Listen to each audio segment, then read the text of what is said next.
Bert, like ESPN turned themselves upside down. Mel Kiper embarrassed himself over this. Yeah, Like, and if I don't want to say people should have listened to me, but they should have listened to me. Like I was saying for 2 months that like we've been saying he's dropping. most of the league does not look at him like he's a first-round talent. Now, I will say this. I think the fall out of the first 2 rounds was about talent and performance. I think the fall after that was about everything else. Then you become Tebow. Because I think at that point, like when you get to the 3rd round, now we're talking about for some teams players that are depth or they're developmental, and those players generally have to develop in the shadows.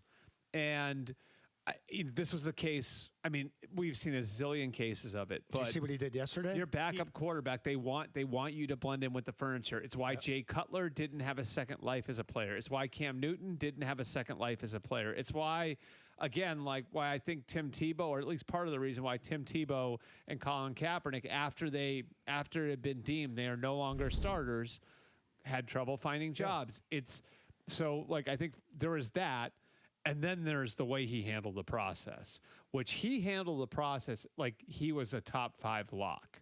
Like, for example, Abdul Carter only met with 4 teams. Cam Ward only met with 1 team, really, as far as a visit and everything else. I think he visited the Browns too, but it was very limited who he visited with. If you know you're going that high, you can do that. If you're anyone else, Zoe, you are in this position. You are auditioning for all 32. I went to the combine for 7 days. Yeah. And I threw it to the defense for 4, and that's how I went up. Yeah. I wasn't ranked very high. But then you throw darts for 4 days to defensive backs and linebackers, and like, holy crap, this kid's got a gun. Yeah. So, I mean, like, but that's the thing. Is like, so, the more you can do. Shedeur was handling it like he was a top 5 pick. And that was never the case. He was top 5 rounds. Yeah. Yeah. Oh, yeah. That's what he was saying. But then the problem was the dad so 2 like, weeks before, like, well, we're gonna put him where we think we should put him. So then you get to Saturday, and it's like you're in the 4th round, and it's like there are all these teams that either heard the bad stories for the other teams, or that you refused to meet with, or that had a bad experience with you personally, and it's like.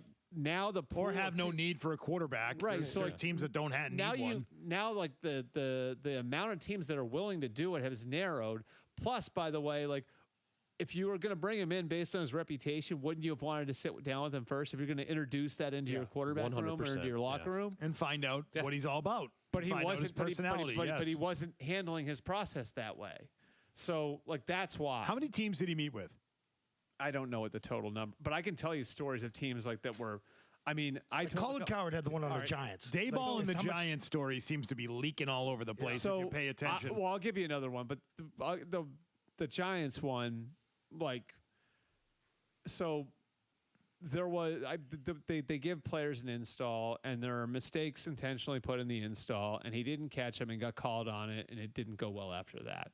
There was another team that he sat down with. What do you mean it didn't go well after that? So, he was pissed that they did that to him. They did that to him. He counter confronted the them. same thing they do to every other quarterback prospect. They did that to him. They slide in a mistake to see if you catch it. Right. And so because you're the quarterback, but he didn't take it as a correction. He took it as like he got pissed off. Yeah, and it's like so here's another one. So another one was he throws a bad interception, and like it was a deep throw early in the game, and he comes back and like they go in the meeting, they show the interception, and they say what happened here. Well, I like to get into a rhythm earlier in the game, and like they get into it over that, and his conclusion is, well, maybe I'm not a fit for you. And it's like stuff like that. It's like you're sitting in a meeting with an NFL team. You're trying to sell yourself. You're in a job interview, and it's maybe I'm not what? For like your first professional job. You lost $40 million. The person over who the told me weekend. that story was like, I've never heard that before. I've never heard that. Like, it was in a combine interview. Like when you're just going from team to team, trying to put your best foot forward. Right, so, you don't tell the team I'm not a fit for you. Well, that's not a good idea. But no, like the combine, regardless of how he wears the hat, but that's when he said, like, if you want to change your culture, you draft me. So Like, he was so cocky in those interviews at the combine, it felt like the public stuff. I don't know what he did in the private. I just wish, like honestly, like I hope for his sake that he takes this the right way. It's like, oh crap, I made a lot of mistakes. You know what I See mean? what he Like did yesterday, first day in Cleveland, went and visited a school. He had an assembly, and he spoke in front. He goes, "I want to be a starting quarterback, and I want to take this team to the Super Bowl this year." That's not blending in with the furniture, Bert. yeah. They got 2 veterans already vying for the gig. Also, I find it so odd that Cleveland ended up with him after drafting Dylan Gabriel, who, by the way, I would not draft ahead of Shedeur Sanders, based on talent. Nor would I. I would not have done that. And then they end up drafting Shedeur. Joe Thomas was on with us yesterday, and he said, well, you know, Cleveland, they made the mistake of drafting Dylan Gabriel and not realizing Shedeur Sanders would be there in the 5th round. I'm like, wait, they could have drafted Shedeur. He was on the board when they drafted Dylan Gabriel. I thought about that driving point. I was thinking that though. Even that, like I look at that Dylan Gabriel thing, and to me, it's like it's an interesting illustration of the problem with the way people looked at Shedeur, right? Because everybody looked at him like he was this top 5 prospect because he had some production in college. You know who else had a ton of production in college? Dylan Gabriel. Dylan Gabriel is the 2nd all-time leading passer in the history of college football. He was starter at 3 different schools. So what makes Dylan Gabriel so much less than Shedeur Sanders? He's 2 inches shorter. I was going to say, turn on the tape. It's a little No, I know. It's a shotgun system. I know. Or And I'm not saying. Here's what I'm saying. Bo Nix. They're hoping for him to be what? Russell Wilson? Are they hoping for? No. What I'm saying is like, but Dylan Gabriel is a good example of like a guy can be a hyper-productive college player, a really great college player that doesn't translate to the NFL. And I think that's the way a lot of people looked at Gabriel.